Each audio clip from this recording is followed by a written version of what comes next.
চাবুৱা সমষ্টি বিশেষকৈ আমাৰ পুৰা দিনজান ৰহমৰীয়া বা আমাৰ বালিজান এই গোটেই ছেক্টৰটোত যিখিনি গৰাখহনীয়াৰ সমস্যা হৈ আছে তাক মই আজি পৰ্যবেক্ষণ কৰিলোঁ।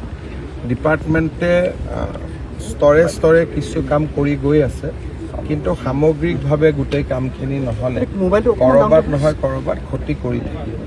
বিষয়টো মই আজি অলপ বুজিছোঁ, প্ৰথমবাৰ নিজে চাইছোঁ আৰু দুই এদিনতে মই গুৱাহাটীত IITৰ প্ৰফেচাৰসকলক লৈ মিটিং এখনো কৰিম আৰু কেনেকৈ এই জেগাখিনি আমি প্ৰটেকশ্যন কৰিব পাৰোঁ তাৰ বাবে আমি চেষ্টা চলাম। ইতিমধ্যে ডিপাৰ্টমেণ্টে প্ৰায় 90 কোটি টকাৰ এখন আঁচনি প্ৰস্তুত কৰিছে। মই চাওঁ ক'ৰ পৰা কেনেকৈ সেই পুঁজিখিনি আমি দিব পাৰোঁ আৰু এইবাৰ যাতে যিটো পৰিস্থিতি হৈছে সেই পৰিস্থিতিটো যাতে অহাবাৰ নহয় তাৰ কাৰণে আমি যিমান পাৰোঁ সিমান নিশ্চিতভাৱে আমি প্ৰচেষ্টা চলাম। ছাৰ, আপোনাৰ দুটাকৈ কাৰ্যকাল আটাইতকৈ প্ৰত্যাহ্বানজনক উজনি অসমৰ অৰ্থনীতি 5 বছৰলৈকে ধ্বংস হৈ গৈছে বুলি কোৱা হৈছে। এতিয়া পুনৰুদ্ধাৰৰ কাৰণে কিমান বছৰ লাগিব পাৰে বুলি ভাবে? কোনটোক লৈ উজনি অসমৰ বানপানীৰ কথাটো কৈছোঁ, 3খন জিলাৰ।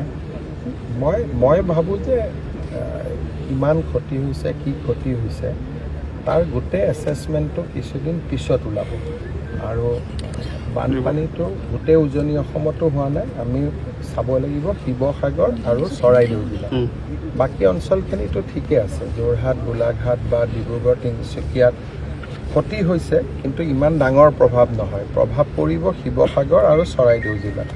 আমি চেষ্টা কৰিম যাতে মানুহ গোটেই সমাজখনক আমি যিমান পাৰোঁ সিমান সহায় কৰা যায়। ছাৰ, লধিয়ালাইকাৰ পুনৰ সংস্থাপনৰ কথা কৈছিলে, কিবা এতিয়া আমিতো মাটি দি ৰেডি কৰি থৈছোঁ। ৰাইজে অহাৰ ক্ষেত্ৰত বিধায়কসকলে আলোচনা কৰিব।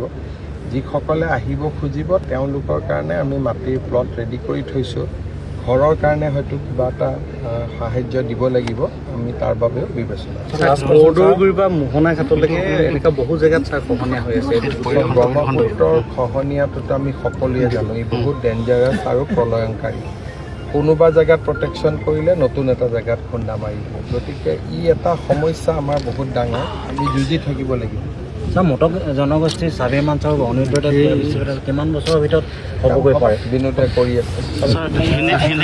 যিকোনো খবৰৰ বাবে যোগাযোগ কৰক 9181307221 আমাৰ এই নম্বৰত।